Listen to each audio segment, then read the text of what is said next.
Talk Highlight.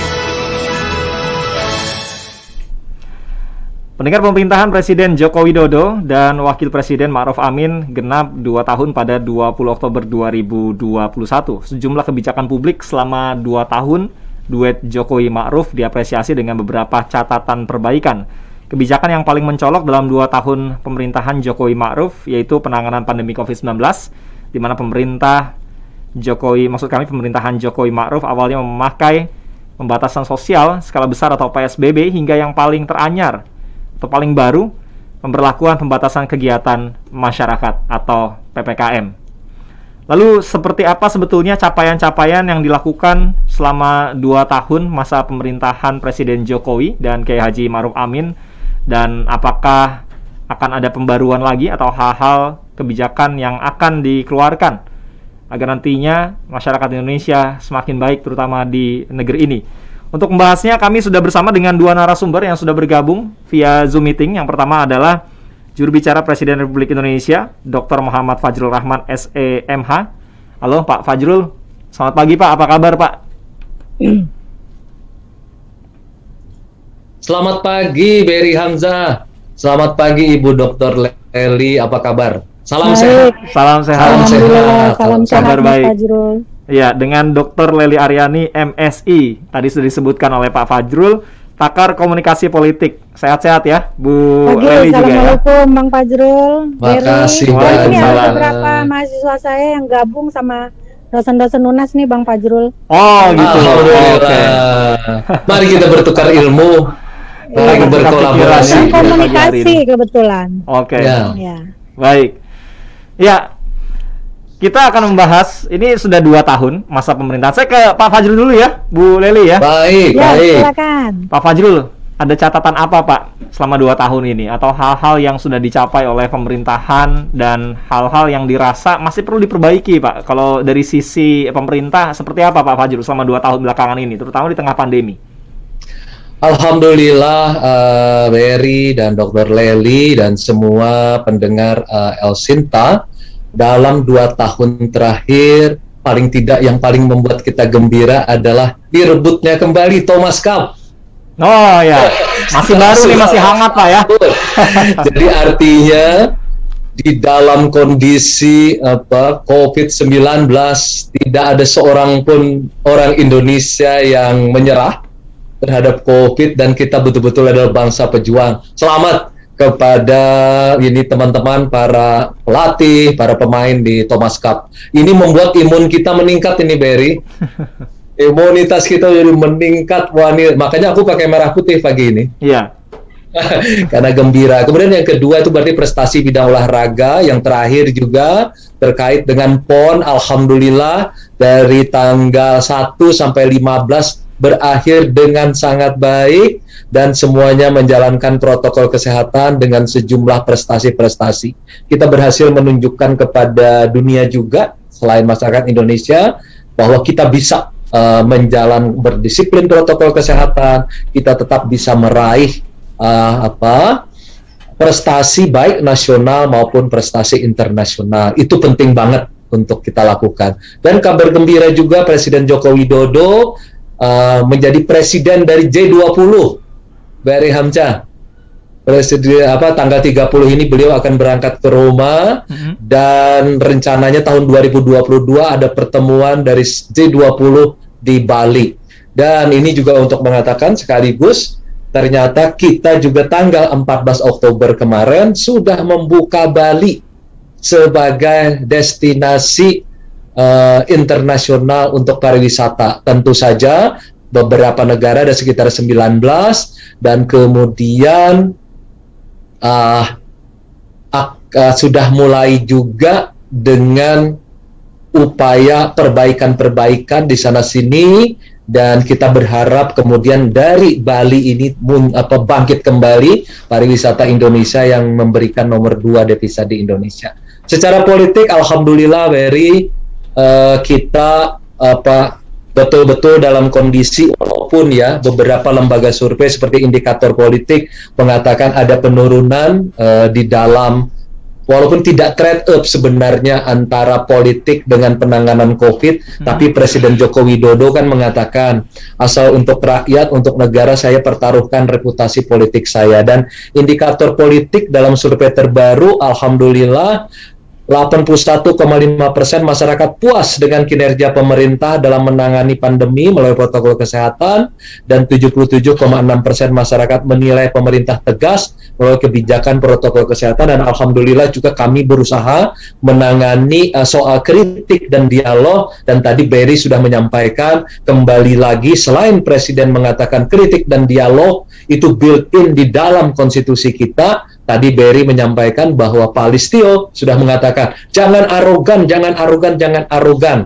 Kritik dan dialog itu sudah ada di dalam konstitusi sejak hari pertama Republik Indonesia ini berdiri. Dan ekonomi tentu saja, Berry, alhamdulillah selama kuartal kedua sudah mulai meningkat kemarin 7,07%, dan kemudian di sejumlah kepulauan ya, Sumatera sudah tumbuh 5,27%, Kalimantan 6,28%, Sulawesi 8,51%, Maluku Papua 8,75%, Bali Nusa Tenggara 3,7%, dan Jawa 7,88%. Beberapa hari yang lalu PLN sudah mengumumkan tumbuh perekonomian Indonesia, Jawa dan Bali. Sekarang penggunaan listrik sudah 2,8 gigawatt. Jadi itu sementara yang bisa saya sampaikan. Pada intinya semua yang dikerjakan memang ada beberapa kelemahan gitu ya, ada kekurangan, tapi kami akan terus perbaiki, dan ke depan alhamdulillah pencapaian secara nasional dan internasional baik di politik, ekonomi, sosial dan budaya ini terus akan kita tingkatkan. Saya juga 2 tahun jadi jubir presiden akhirnya hari ini. Tanggal 21 saya. Lusa nanti genap 2 tahun ya Pak Fajrul. Iya. Oke. Dari beberapa yang tadi sudah disampaikan oleh Pak Fajrul, klaim mengenai survei, nanti kita bahas juga soal survei karena kami punya juga catatannya. Nanti kita akan bahas mengenai hal itu. Dan Bu Lely, dari apa yang disampaikan oleh Pak Fajrul, apa yang kira-kira, kalau tadi Pak Fajrul mungkin menyampaikan hal-hal positif, tapi yang kira-kira perlu diperbaiki, yang positif kita apresiasi, tapi perlu juga karena Presiden terbuka untuk menerima kritik, yang perlu diperbaiki apa? Sisi apa yang sekarang sudah bagus kita pertahankan, diperbaiki terus? Bagaimana sisi lain, Bu? Yang mungkin punya catatan juga dimiliki oleh Bu Lely. Halo Bu Lely.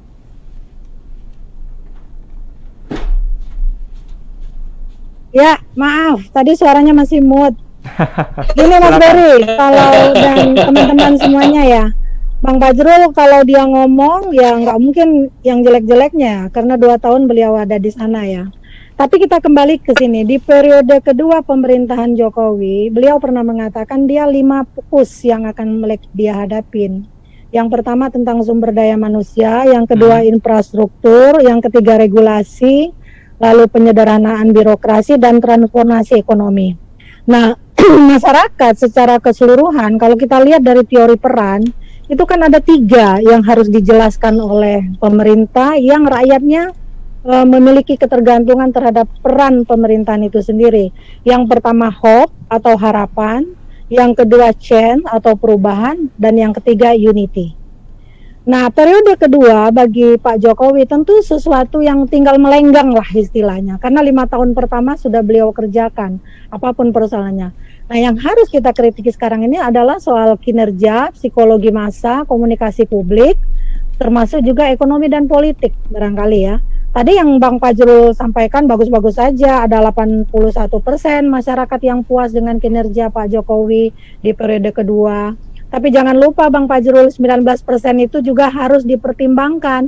Kenapa dia nggak puas gitu kan? Kenapa dia marah? Kenapa dia masih bukan mengkritik tapi juga nyinyir gitu, nyinyir bahkan mengungkapkan narasi-narasi kebencian. Nah, yang semacam ini harus dipertimbangkan. Biar bisa 100% ya, Bu? Biar bisa 100% atau bisa dirangkul. Ada yang 77% mengatakan Pak Jokowi puas, tapi kan berarti ada 23% yang menyatakan tidak tegas. Jadi mungkin adalah bagian orang-orang masih sisa dari masa lalu yang mungkin memang terjebak dalam paradigma dia sendiri yang karena kekalahan politik, karena tidak bisa bergabung, tidak terakomodasi dan sebagainya. Itu satu ya. Yang kedua, kita bicara soal harapan. Harapan apa yang diinginkan masyarakat terutama di masa pandemi? Rasa-rasanya menurut Bang Fajrul kan sudah digelontorkan semua bantuan sosial gitu, pendekatan medis, gratis vaksin, masker dan sebagainya. Tapi jangan lupa, ternyata di antara semua harapan di masa pandemi itu kan banyak juga yang gagal paham untuk dinikmati masyarakat. Gagal diperoleh masyarakat. Ada bantuan sembako yang busuk gitu kan. Ada ternyata yang sampai sekarang ini beberapa orang yang belum bisa divaksin, tapi ada juga yang memang tidak mau divaksin loh Bang Fajrul. Yeah. Kenapa dia tidak mau divaksin? Karena masih tidak memiliki rasa kepercayaan kepada pemerintah. Nah, itu kerjanya Bang Fajrul, karena Bang Fajrul berkaitan dengan komunikasi politik dan komunikasi publik pemerintah. Kalau soal harapan, lalu soal perubahan, apa yang berubah dari pemerintahan Pak Jokowi dari tahun pertama dibanding tahun kedua? Kalau di tahun pertama, saya bersama Bang Fajrul membahasnya di satu meja The Forum ya, 1 tahun pertama pemerintahan Jokowi ya di Kompas TV. Nah, ini juga menceritakan tentang bagaimana Pak Jokowi berusaha sebagus mungkin, sebaik mungkin dengan menempatkan menteri-menteri, lalu kemudian timnya dan sebagainya. Tapi jangan lupa, di masa pandemi, kekacauan komunikasi publik itu begitu terasa. Memunculan berbagai istilah, meskipun sudah ada tagar ingat pesan ibu, orang juga masih tidak percaya pada masker. Belum lagi ketidaktegasan aparat di arena, masih ada, Bang Fajrul harus juga ingat, masih ada penilaian dari kelompok masyarakat bahwa pemberlakuan prokes, protokol kesehatan dan sanksi serta berbagai kategori yang terjadi di dalamnya masih dianggap tidak adil pada kelompok-kelompok tertentu. Ini jadi beban loh, beban tanggung jawab Bang Fajrul untuk menjelaskan kepada publik. Jadi tidak harus Pak Jokowi, tapi itu menjadi catatan bahwa prokes dianggap juga adalah bagian dari kinerja Jokowi sepanjang pandemi yang dianggap gagal bagi kelompok-kelompok tertentu. Kenapa suara saya jadi cerak ya? Yang ketiga unity atau kesatuan. Jadi berdasarkan teori peran tadi ada 3 Bang Fajrul ya, hope, change, and unity. Nah, soal unity, Pak Jokowi kan kemarin baru mendapat penilaian sebagai presiden atau pemimpin jenius gitu loh. Jenius karena mampu mengakomodasi lawan politiknya ke dalam barisan pemerintahan di sistem parlemen. Tapi jangan lupa, orang-orang biasanya yang masuk ke dalam sistem, biasanya dia kan tidak bisa merubah sistem, tapi terseret ke dalam sistem. Kita tidak ingin orang-orang yang kemudian masuk ke dalam kabinetnya Pak Jokowi adalah terseret ke dalam sistem. Syukur-syukur kalau sistemnya baik. Nah, sejauh ini penilaiannya kalau berdasarkan apa yang dilaporkan Bang Fajrul, ya bagus lah kalau ada misalnya 81% yang merasa puas dengan kinerja Pak Jokowi. Tetapi jangan lupa, politik itu kan di Indonesia terutama, Pak Jokowi itu kan sudah punya pola komunikasi, tapi tidak punya model komunikasi politik. Kalau pola itu kan sesuatu yang biasa dilakukan, kita tahu lah bahwa Pak Jokowi itu adalah orang yang akomodatif, mau mendengar bawahannya. Tapi apakah bawahannya berani? Seberaninya Bang Fajrul ngomong langsung kepada Pak Jokowi? Belum tentu loh. Banyak itu ringnya yang di belakang Bang Fajrul itu, tapi ngomong sama Bang Fajrul juga nggak direspon. Saya aja WA Bang Fajrul dibaca doang tuh. Jadi curhat nih Bu Leli. Iya, artinya ada beberapa hal yang saya sampaikan. Artinya orang-orang tertentu di barisan kabinet Jokowi harus juga bisa diberdayakan loh Bang Fajrul, sehingga jalur komunikasi publiknya benar-benar bisa mengakar ke publik. Ibaratnya istilah mengakar ke publik itu bersinar di media tapi mengakar ke publik. Bukankah Pak Jokowi adalah media darling bagi banyak media massa, sehingga ini yang perlu dipertahankan. Itu pengantar saya, Mas Berry. Itu baru pengantarnya aja sudah lebih dari 5 menit ya. Ini kayak kuliah jadinya kita. Dua-duanya sebenarnya di bidang pendidikan ya, akademisi, komunikasi. Jadi saya ngerasa jadi seperti berhadapan dengan 2 orang dosen ya di pagi hari ini. Tapi Pak Fajrul bisa ditanggapi Pak, supaya tadi ya harapannya bisa 100% nih semuanya nih. Gimana Pak Fajrul? Tidak mungkin 100%, karena itu kita memilih demokrasi kan. Di dalam ilmu komunikasi kan jelas bahwa setiap audiens gitu ya, atau receiver atau komunikan itu kan sebenarnya mereka mengkonstruk. Jadi dari 270 juta rakyat Indonesia itu, mereka itu mengkonstruk makna sendiri terhadap satu fakta atau informasi begitu ya. Jadi kalau disodorkan kepada mereka misalnya tentang COVID-19. Nah, tadi Ibu Dr. Lely mengatakan dengan berdasarkan mereka akan membuat persepsi itu, mereka membuat makna sendiri terhadap satu informasi tertentu. Nah, berdasarkan apa? Pengetahuan mereka, pengalaman mereka, kemudian juga pergaulan mereka dan segala macam.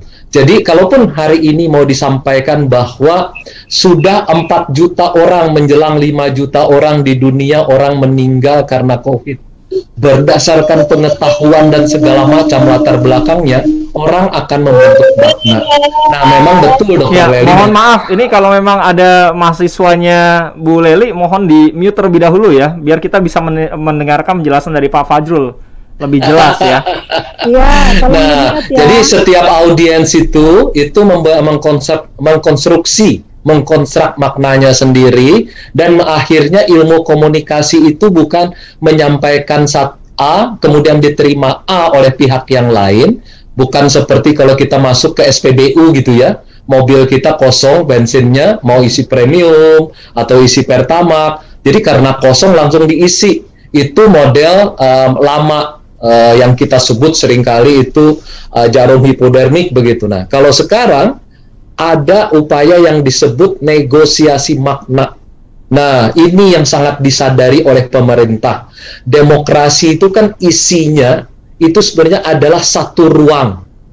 Membuat orang memiliki sikap bahwa mendengarkan makna, konstruksi makna pihak yang lain atau konstruksi persepsi pihak yang lain itu disediakan di dalam ruang demokrasi. Dan teori ilmu komunikasi, teori komunikasi menyediakan sarana teoritis untuk mencapainya. Tidak mungkin mencapai 100% Barry, tidak mungkin. Karena pemaknaan itu berbeda-beda. Apalagi kalau nanti kamu ingin memasukkan demografinya begitu ya. Milenial, zilenial, alpha, X, kemudian juga baby boomer itu beda-beda. Tingkat pendidikan, ke antar wilayah semuanya beda-beda. Nah, prinsip dari Presiden Joko Widodo di dalam komunikasi itu jelas, mendengarkan pemaknaan terhadap semua masalah, lalu kemudian menyediakan ruang agar dialog itu terjadi. Jadi dialog itu sebenarnya adalah negosiasi makna sebenarnya, kalau kita mau mengatakan negosiasi makna. Walaupun kemudian belum tentu mereka juga bisa menerima makna kita, harapan tertingginya adalah terbentuk namanya makna bersama. Jadi kalau mau dilihat, ada audiens, kemudian mereka menciptakan maknanya sendiri, kemudian antar manusia ini melakukan negosiasi makna, diharapkan adalah makna bersamanya. Tidak mungkin 100%. Ya. Artinya belum tentu semuanya bisa diakomodasi atau akomodatif gitu ya. Betul. Dan yang kedua, cara Presiden Joko Widodo kan begini dalam pemerintahan. Saya adalah orang yang menjabarkan arahan kebijakan dan regulasi dari Presiden kepada masyarakat. Dan kemudian Presiden itu membagi, ada kementerian dan lembaga. Kemenko dan kementerian itu ada 34. Mereka tuh teknis kalau menjelaskan segala sesuatu. Kemudian ditambah lagi lembaga. Lembaga itu macam-macam, sebenarnya Badan Nasional Badan Nasional Penanggulangan Terorisme atau BPOM segala macam, itu ada 100-an tuh. Nah, Presiden menyarankan agar selain saya sebagai juru bicara beliau, itu kementerian 34 itu memiliki juru bicara sendiri selain menterinya. Kemudian 100-an lebih lembaga itu memiliki juru bicaranya sendiri. Itu untuk menangkap sistem yang tadi itu, bahwa konstruksi makna itu harus kita hadapi berhadapan dengan masyarakat. Nah, termasuk juga jika berhadapan dengan Ibu Lely. dengan pengalaman, pengetahuan yang berbeda, beliau mengkonstruksi maknanya. Saya melihat setengah gelas penuh, Ibu Leli melihatnya setengah gelas kosong. Saya gitu. Itu model pemaknaan. Sekarang saya negosiasi nih dengan Ibu Leli mengenai pemaknaan. Ibu, gitu kan ya. Tahun lalu pemerintah sudah mengeluarkan hampir 700 triliun untuk menangani kesehatan, perlindungan sosial, pemulihan ekonomi. Tahun 2021 hampir 700 triliun juga, sudah 1.400 triliun. Nah, itu maknanya bisa dilihat oleh Ibu Leli, Ibu Dr. Leli. 1.400 itu artinya apa? Misalnya seperti itu. Okay. Nah, inilah karena itu Presiden mengatakan karena tidak mungkin 100%, jadi kami harus berkolaborasi nih dengan Ibu Leli. Bagaimana caranya dengan seluruh masyarakat, jadi ada upaya menegosiasikan makna. Nah, di politik itu jadi masalah kemarin ketika orang mengkonstruksi makna berbeda, lalu kemudian ada tindakan dalam tanda petik yang arogan, yang keras seperti itu ya. Langsung Presiden Jokowi turun tangan, langsung saya turun tangan, dan alhamdulillah yang disebut dengan demo saja ada banting-bantingan itu Bu Leli, karena maknanya berbeda untuk orang berbeda itu. Padahal sebenarnya kalau mengikuti Undang-Undang 998, dia tinggal datangi, dia negosiasi, kemudian dia lindungi. Karena tidak boleh orang mengkritik atau berdemo, itu dilarang, nggak boleh. Dilindungi oleh Undang-Undang 9. Nah, tetapi karena pemaknaannya berbeda, jadi maka kemudian Pak Presiden menegur Kapolri. Segera tangani semua anggota Polri ketika menangani kritik dari masyarakat ataupun juga dari mahasiswa. Alhamdulillah, ada yang dipanggil ke istana, ada yang dihukum kemarin tuh polisinya. Ada yang mengalami sanksi administratif, ada sanksi hukum. Nah, ini kita bekerja, Ibu, memperbaiki terus-menerus. Inilah makna demokrasi, inilah makna komunikasi sebenarnya. Baik. Ya, Mas Bari. Ya, sebentar Bu. Sebentar. Kita harus berikan ruang juga untuk pendengar El Sinta ya untuk bisa menyampaikan pertanyaan, karena ini tentunya diskusi kita di pagi hari ini kami buka luas untuk pendengar yang ingin menyampaikan pendapat atau pertanyaan ke Pak Fajrul atau Bu Leli. Silakan di 0215869000, SMS WA 0811806543. 2 tahun masa pemerintahan Presiden Jokowi dan juga Wakil Presiden Ma'ruf Amin di tengah pandemi COVID-19. Pak Fajrul juga mau 2 tahun nih menjadi juru bicara Presiden ya. Besok. Saya mau menyapa dulu, ada Pak Mulyana di Bandung ya. Halo Pak Mulyana, selamat pagi Pak. Assalamualaikum, selamat pagi Bung, Bu Leli, Pak Fajrul, Assalamualaikum. Waalaikumsalam, silakan. Demikian ya, saya sebagai udah lansia, pengalaman gitu, dari zaman udah lama, udah baru, sampai yang namanya yang demikian gitu. Saya salut memberikan aspirasi kepada Pak Jokowi, apa yang saya herankan, karena saya backgroundnya di Ternado ya, saya tidak ke politik, ke hukumnya dulu hukum 5 lagunya ya, kalau tentara dulu kan. Terima kasih Pak. Silakan Pak Mulyana, apa yang ingin disampaikan? Poinnya apa? Betul begini, jadi saya senang sama Pak Jokowi. Saya bukan pendukung Pak Jokowi sebetulnya kalau saya selalu, tapi saya senang, saya simpati, jadi simpati. Kenapa? Keberhasilan Pak Jokowi itu alhamdulillah TNI dan Polri, pasukan TNI dan Bayangkara bisa bersatu, saling membantu ya sekarang. Nah ini itu nggak ada, dari dulu kan ada kesenjangan aja TNI. Saya merasakan ya, kalau lihat anggota Bayangkara yang macam-macam yang dihantam terus, katanya dia berkelahi remaja gitu ya. Tapi sekarang alhamdulillah ya bisa saling membantu, saling bersinergi gitu ya. Itu saya salut dengan Pak Jokowi, keberhasilan Pak Jokowi. Begitu aja. Selamat berjuang. Assalamualaikum warahmatullahi wabarakatuh. Oke, baik, terima kasih Pak Mulyana ya tadi untuk apresiasinya. Silakan mungkin Bu Leli, karena tadi tertahan dengan pendapat dari Pak Mulyana, ingin menanggapi tadi apa yang disampaikan oleh Pak Fajrul. Iya, ini salah satu keberhasilan Pak Jokowi ya hadirnya Bang Fajrul di sini kan. Nah, Bang Fajrul itu pernah satu panggung juga dengan saya tahun 2012 di TVRI bersama Pak Arbi Sanit, ingat masih ya. Nah, nada bicara beliau, postur tubuhnya juga belum segemuk sekarang lah. Ini salah satu kesuksesan.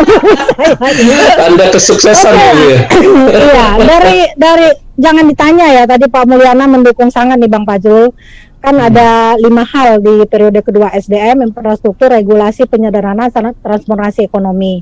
Transformasi ekonomi agak bermasalah karena pandemi, tapi diupayakan dengan berbagai bantuan. Infrastruktur jangan ditanya lah kerja Pak Jokowi, di mana-mana ingin dibangun sampai ke Papua sana. Sampai ada satu harga minyak ya, bahan bakar BBM minyak di Papua ya. Tapi jangan lupa masih banyak orang-orang Papua yang ya termasuk yang kemarin heboh di TV ya, Bang Fajrul. Tidak harus 100%, tapi minimal kan Pak Jokowi mengatakan di periode kedua saya tidak ada beban politik. Jadi bagaimana beliau menanamkan legasi bagi kepemimpinannya. Nah, kalau bicara soal pemaknaan, tadi Bang Fajrul masih ada yang perlu disikapi ya. Jangan pernah menganggap masyarakat itu sebagai komunikan. Teori Laswell itu sudah gugur di era Pak Jokowi. Sebab apa? Memang harus digugurkan. Istilah komunikan itu meletakkan seseorang sebagai orang yang pasif, tidak kreatif, tidak suka protes, tidak dinamis dan sebagainya. Model komunikasi politik kita kan sudah sangat dinamis, interaksional, konvergen, bahkan transaksional. Nah, model semacam inilah yang harus dikelola. Kalau bicara soal pemaknaan, soal realitas yang dihadirkan Jokowi, banyak tokoh kan berbeda pendapat. Weber mengatakan realitas itu subjektif, tapi Durkheim mengatakan objektif, Mead mengatakan simbolik, lalu Berger Luckman yang mengatakan intersubjektif. Jadi mungkin kita bisa memakai Berger Luckman karena intersubjektif, maka kita memahami yang sampai detik ini masyarakat belum mengapresiasi kerja Pak Jokowi. Biarkanlah mereka terjebak dengan pikiran-pikiran mereka yang katakanlah menyesal, padahal mereka sendiri tidak memilih Pak Jokowi kan. Nah, artinya apa? Meskipun mereka tidak memilih Pak Jokowi, mereka adalah rakyatnya Jokowi gitu loh. Nah, yang ini semua dirangkul, tidak 100%, saya tidak pernah mengatakan 100%. Yang mengatakan itu kan Mas Dewi tadi. Iya. Iya, tapi bagaimana tentang tendensi atau kecenderungan sikap masyarakat? Katakanlah secara kognitif, pengetahuan masyarakat itu udah jelas nih, seperti Pak Mulyana tadi, itu mungkin mewakili yang pro kepada Pak Jokowi. Tapi pikirkan juga tentang kognitif masyarakat yang kontra terhadap Pak Jokowi. Yang kedua tentang afektif. Nah, Pak Mulyana afektif, karena saya bukan pemilih Pak Jokowi, tapi saya mengapresiasi, artinya perasaannya kan positif.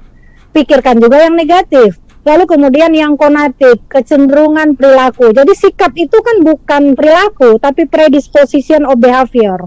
Artinya kecenderungan untuk berperilaku. Nah, mereka yang tidak mendukung, sampai sekarang saya tahu banget nih, pernah duduk di pemerintahan di kabinet Jokowi, bahkan masuk dengan gaji yang sangat gede, sekarang keluar, lalu sampai sekarang dia tidak mau vaksin. Saya bilang, rasain kamu nggak mau vaksin, nggak bisa naik pesawat, saya bilang gitu. Kamu nggak mau vaksin, nggak bisa masuk mall, saya bilang, biar aja tetap bisa kok aku, buktinya memang benar loh. Bang Fajrul dia tetap bisa masuk mall, masih bisa ngomong di publik. Nah, tapi sampai sekarang dia katakan, kok bisa ya, saya bilang, dia bilang, untuk apa vaksin itu? Dia bilang sama saya nggak perlu berdebat soal vaksin karena saya pendidikannya apa, Bu? Dokter juga. Dokter dan pernah digaji sangat besar di bagian. Pernah ada di kabinet tadi kata Bu Leli. Ya, pernah menjadi bagian dari betul ya. Dia membahayakan dirinya dan membahayakan orang lain. Jadi dia itu adalah bom waktu yang sedang berjalan, meledak bisa membuat orang lain mati. Tolong dikasih tahu, Bu, Bapak ini adalah bom waktu berjalan. Bukan saja bisa membunuh Bapak, tapi juga bisa membunuh orang lain. Bang Fajrul kenal baik dengan dia, bahkan sering kali di panggung yang sama. Iya, nantilah lebih spesifik bahasnya. Ini selain Bu Leli tadi ya, karena kita harus mengakomodir juga, mungkin selain tadi ada Pak Mulyana yang tadi meskipun tidak memilih Pak Jokowi tapi simpati memuji Pak Jokowi, tapi mungkin nih 3 penelpon berikut ini ada yang mau kritik juga nih, atau memberi masukan lah, jangan kritik. Masukan kepada pemerintah. Apa? Kritik itu sudah jadi built-in di dalam bak tubuh Republik.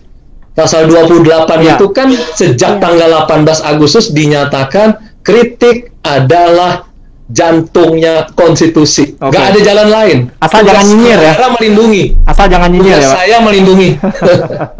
Oke, saya mau sapa Pak Widi di Bogor. Pak Widi, selamat pagi. Selamat pagi. Silakan, Pak. Ya. Kalau tadi ada yang nggak memilih Jokowi tapi simpati, kalau saya ini anggota Projo, Mas. Oh gitu. Saya yang bakar-bakarin orang supaya pilih Jokowi. Tapi masa sih Pak, dari 2 tahun ini masa pemerintahan Pak Jokowi dan Kiai Ma'ruf, ada satu atau ada beberapa hal yang menurut Pak Widi Pak ini masih kurang nih, harus diperbaiki. Ekspektasi orang kan Terus saya bilang, tidak pernah puas Pak biasanya. saya bilang justru sekarang stagnan. Itu pertama. Stagnan. Yang kedua, tadi dibilang sama Pak Fajrul triliunan rupiah. Sorry ya, saya juga korban loh. Saya juga UMKM, saya orang kecil. Nggak terima tuh 1 rupiah pun dari triliunan tuh. Dan bukan hanya saya. Kalau mau didata ini ya, sepanjang UMKM, teman-teman UMKM semua yang modal cuma nggak sampai 20 juta, nggak sampai. Kita modal motor dijual pakai buat jualan ini, nggak ada satupun yang terima. Yang terima itu yang bayar BPJS, Mas. Ya nggak bayar BPJS nggak terima. Nah di mana triliunan itu? Jangan pikir saya nggak suka Jokowi. Saya pro Jokowi. Saya dulu yang bagi engkau, saya yang bakarin orang, saya yang bayar Jokowi. Dan kepilihlah Jokowi. Apa saya kecewa? Enggak, ini masukan. Oke. Boleh lah, yang di atas berkoar-koar triliunan bangga. Ngapain bangga dengan triliunan? Kalau kami yang kecil nggak terima, buat apa gitu loh. Ini semoga didengar ya sama yang di atas tuh. Makasih. Baik, terima kasih. Pak Widi, ada Pak Kuswanto di Medan, Sumatera Utara berikutnya. Halo Pak Kuswanto. Halo, selamat pagi. Assalamualaikum. Waalaikumsalam, silakan. Waalaikumsalam. Waalaikumsalam warahmatullahi Sehat wabarakatuh. Bang Fajrul, sehat Dokter Leli. Alhamdulillah sehat. Alhamdulillah, Semoga sehat semua ya. Amin. Silakan Tujuan Pak. kita adalah sebenarnya satu tujuan semua, bagaimana negara ini bisa pulih kembali dari keterpurukan COVID. Tapi saya Bang Fajrul sebagai masyarakat Indonesia, rakyat Sumatera Utara, khususnya Kota Medan, kalau dari hasil survei yang Bang Fajrul sampaikan, saya bagian dari masyarakat yang tidak puas Kenapa Pak? kinerja. Ya. Pertama dari kita dari usaha terdampak drastis, Bang Beri. Dan ini lagi pandemi Pak. Mungkin, ya. Ini kan sekarang sedang pandemi, sekarang sedang diperbaiki juga. Ya, jadi gini, mungkin kalau saya pribadi saya Bang Fajrul, apakah mungkin 81% itu mungkin masyarakat tidak puas. Maaf, mohon izin Bang Fajrul ya. Gak ada masalah Bapak, gak ada masalah. Itu analisa saya pribadi ya. Jadi saya pernah tanya sama pihak rumah sakit tentang COVID, ya kan. Ciri-ciri atau bentuk COVID itu seperti apa, kan begitu, dan gejala seperti apa. Penyakit yang biasa seperti asam lambung, paru-paru, sesak napas, dan lain sebagainya, kan begitu. Nah, ketika kita argumentasi dengan mereka, itu kan penyakit yang sudah lama kita temukan dan kita rasakan sebelum kita lahir pun, yang terdahulu pun sudah merasakannya, kan gitu. Nah, mereka tidak bisa jawab. Nah, artinya apa? Mohonlah kalau memang COVID ini memang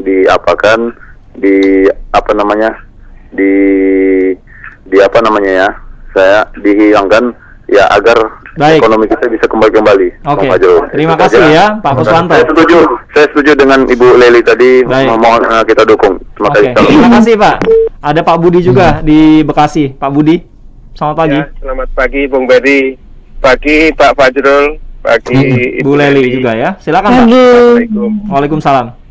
Ya, kalau saya menghargai benar dengan Bang Fajrul, Pak Fajrul memang luar biasa.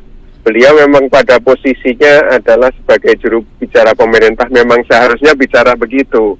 Tapi juga pada porsinya Ibu Leli juga memang untuk mengkritisi memang harusnya juga pada posisi yang seperti itu juga. Jadi dua-duanya pas nih ya narasumber kita pagi ini ya.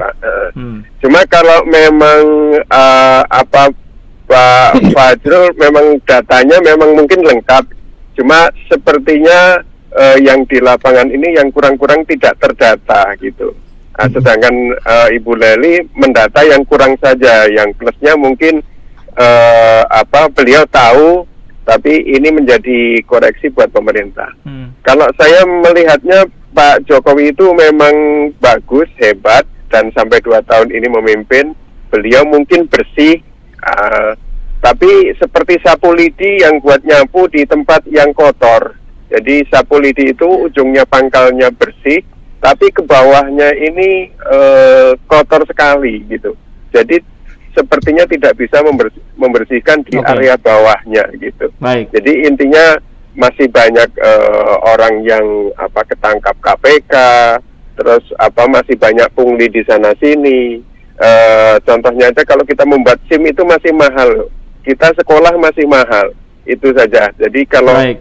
kita mencari sekolah susah, belum hal-hal sosial yang lain yang tadi disampaikan, walaupun triliunan sudah disebar, tapi tidak semuanya merata dapat yang berhak untuk menerima bantuan tersebut. Oke, terima kasih Pak terima kasih. Budi ya Lagi. di Bekasi. Assalamualaikum. Waalaikumsalam. Ada juga yang menyampaikan mengenai kalau survei ya untuk Pak Jokowinya oke, tapi kalau dengan wakil presiden bagaimana? Ada yang menyampaikan untuk tingkat kepuasan terhadap kinerja wakil presiden hanya 39%. Ini dari hasil survei indikator politik ya. Presiden Jokowinya 53,9%. Cukup puas dengan Presiden Joko Widodo.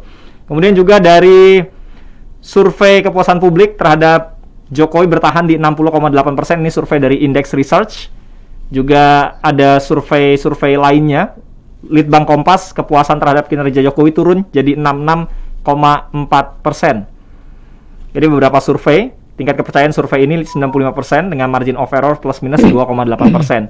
Kemudian juga ada yang menyoroti tentang reshuffle kabinet kemarin rasa-rasanya cukup efektif, tapi apakah mungkin akan ada reshuffle lagi untuk bisa membuat kinerja dari pemerintahan jauh lebih baik tadi ya, untuk menjawab sekaligus beberapa pendengar tadi yang menyatakan rasa ketidakpuasan. Gimana Pak Fajrul? Silakan. Sekali lagi ya, saya itu ada di dalam pemerintahan, di dekat Presiden Joko Widodo. Saya juga melakukan kritik terhadap kebijakan. Jadi kalau misalnya ada rapat ya, rapat kabinet, rapat internal, kan ada beragam jenis rapat. Para menteri itu jangan dibilang bahwa mereka itu tidak berdebat dengan presiden. Presidennya yang mendebat apabila akan mengambil satu kebijakan. Kemudian beliau akan mengkritik kalau ada kebijakan yang menurut beliau tidak sesuai. Misalnya seperti itu. Misalnya kayak kemarin, walaupun Indonesia ya, nah ini buat yang ingin gratis-gratis, ini mestinya yang vaksinasi ini 100% kalau memang mau yang gratis.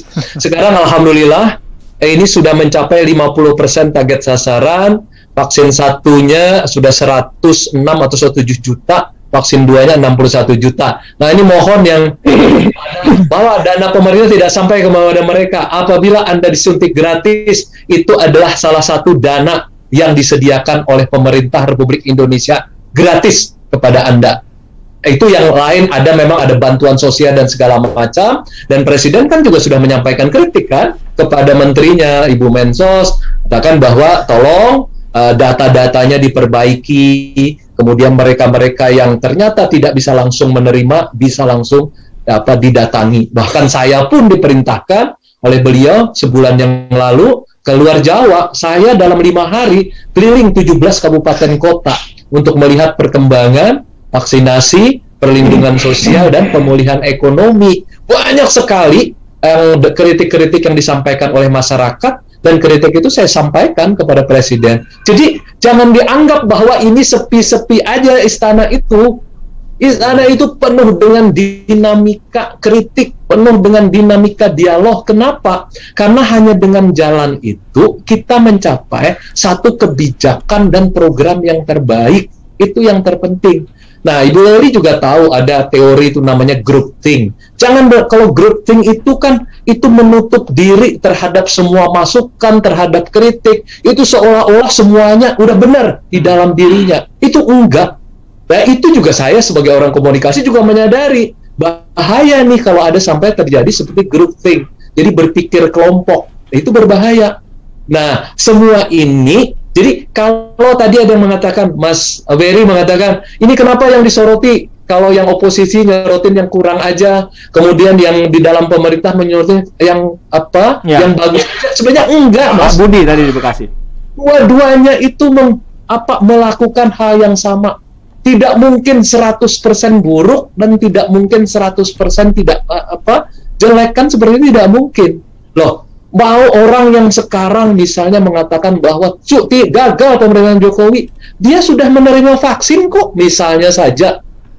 Itu salah satu, dia harus mengakui vaksin gratis, dia divaksin, dan sekarang dia bisa naik pesawat, bisa ke mall dan segala macam. Kecuali ada yang satu tadi yang disebut oleh Ibu Dr. Lely, saya menghimbau kepada beliau jangan jadi bom waktu virus, karena itu akan membunuh Anda, cucu Anda, istri Anda, tetangga Anda, dan keluarga Anda. Kita sudah berusaha sekeras mungkin. Baik, waktu dan tempat saya persilahkan Bu Lely. Ya. Silakan, Bu. Jadi memang cara melihat realitas ini tentu saya tidak sepenuhnya berbeda dengan Bang Fajrul ya, tapi tidak juga sepenuhnya sama.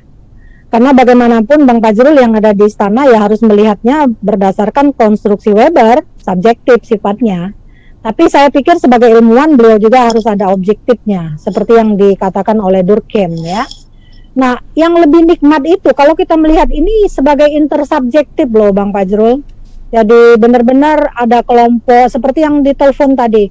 Saya pendukung Pak Jokowi, tapi saya kecewa karena dampak pandemi ini ternyata memupus harapan saya dan sebagainya. Jangan lupa di antara segala keberhasilan itu, angka putus sekolah masih banyak, apalagi di masa pandemi. Ijazah yang tidak bisa ditebus dan disandera masih ada teroris. Nah ini kan catatan-catatan yang menurut saya juga ada teroris, ada yang ingin membubarkan Densus, Bu. Ada yang membubarkan Densus, anggota DPR, ada yang ingin membubarkan KPK juga, gitu kan?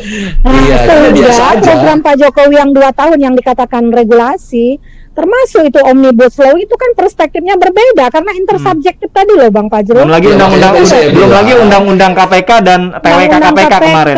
Yang pada akhirnya kan ada konstruksi makna. Setiap kita kan melakukan konstruksi makna, lalu kemudian tugas saya menegosiasikan makna untuk mencapai makna bersama. Tapi tidak mungkin 100% tidak mungkin. Yang dimana itu realitas. Makanya kita meminjam banyak tokoh karena kita akademisi, dari juga kuliah. Sekarang yang hadir banyak mahasiswa itu juga kemudian juga menjadi tahu jangan sembarang demo kan. Waktu saya, Bang Fajrul masih ingat 2014 itu saya menjadi pembicara di sebuah TV itu karena ada demo yang mikrofonnya mengarah ke istana. Lalu kemudian pada saat itu pihak istana mengatakan itu yang demo mikrofonnya jangan mengarah ke istana dong gitu. Pada saat yang sama saya langsung kasih komentar itu di TV, saya bilang salah itu juru bicaranya yang bilang seperti itu. Harusnya dia bukan saya ya, bukan saya ya. Bukan. Dia bilang, harusnya dia bilang seharusnya mikrofonnya itu lebih dikencengin supaya kedengaran sama presidennya menurut saya. Waktu itu 2014 belum Pak Jokowi. Nah, artinya fenomena semacam ini itu dibatasin oleh juru bicaranya yang subjektif. Kalau Bang Fajrul harus intersubjektif. Jadi nggak boleh subjektif, nggak bisa juga objektif kan, tapi intersubjektif saja lah gitu dalam memaknainya. Alhamdulillah saya itu aktivis di istana, Bu. Iya. Oke, sebagai penutup, saya mau ke Pak Fajrul. Pak Fajrul tadi soal reshuffle kabinet cukup dianggap berhasil untuk membuat kondisi seperti sekarang jauh lebih baik. Tapi apakah akan ada reshuffle kabinet, terutama mengenai mungkin menteri-menteri yang sepak terjangnya akhir-akhir ini juga jadi sorotan. Dulu kita tahu ada Menteri Kesehatan di awal-awal pandemi cukup kontroversial, kemudian sudah di reshuffle. Gimana nih, Pak Fajrul? Nah, ini sekalian ingin memberitahu tugas juru bicara itu adalah bicara setelah presiden bicara. Seperti itu. Jadi saya tidak boleh mendahului presiden. Jadi masih rahasia ya. Pak Fajrul itu lebih presiden dari presiden. Nah, karena yang kedua memang itu adalah hak prerogatif beliau dan yang melakukan penilaian secara langsung terhadap kinerja itu adalah presiden. Jadi apabila beliau sudah menyatakan di depan publik, apabila beliau sudah melantiknya, baru saya kemudian menjelaskan kenapa A sampai Z ini menjadi presiden. Kenapa kemudian apa yang kemudian yang ingin dicapai oleh presiden, misalnya kalau ada reshuffle dan kalau tidak ada juga berarti tidak ada masalah. Nah, kemudian yang kedua kami berterima kasih nih sekali lagi kepada semua masyarakat Indonesia. Pertama, pergunakan hak konstitusionalmu untuk melakukan kritik tapi juga melakukan dialog. Dialog itu kan kalau dalam bahasa konstitusi namanya musyawarah, ya enggak? Deliberasi kalau istilah orang komunikasi, melakukan bermusyawarah, berdeliberasi. Gunakan sebaiknya, tetapi gunakan juga Undang-Undang Dasar Undang-Undang Dasar, selain ada 28, pasal 28 itu mengatakan harus mematuhi undang-undang. Jadi kalau berunjuk rasa itu hak Anda. Tetapi baca Undang-Undang 998, nggak boleh berunjuk rasa di masjid, gereja, lembaga tempat-tempat ibadah, di tempat-tempat rumah sakit nggak boleh. Jadi perlu membaca. Nah, di sini pentingnya sekali lagi kritik dan dialog itu adalah jantungnya Republik Indonesia. Yang misalnya kelebihan dan kekurangan, semua pihak memiliki pemaknaan terhadap kelebihan dan kekurangan. Mari kita negosiasikan pemikiran kita, pemahaman kita terhadap itu. Salam hormat dari Presiden Joko Widodo. Terima kasih sudah 2 tahun kita 2 tahun tapi nggak 3 periode ya, Pak? Enggak, tidak ada 3 periode. Nah, itu juga Ibu Leli, itu juga saya berdiskusi panjang dengan Presiden. Saya yakin tidak 3 periode. Tidak ada perpanjangan, tidak ada 3 periode. Saya bilang itu sesuai konstitusi dan banyak kemudian alasan untuk tidak 3 periode yang di pikiran Pak. Dan sesuai reformasi. Terima kasih Pak Fajrul dan juga Bu Leli sudah bersama Yasinta. Salam sehat semuanya ya. Sampai jumpa. WA-nya dibaca ya Bang Fajrul, WA-nya dibaca ya. Terima kasih banyak Bu Leli, terima kasih banyak. Baik. Demikianlah pendengar tadi.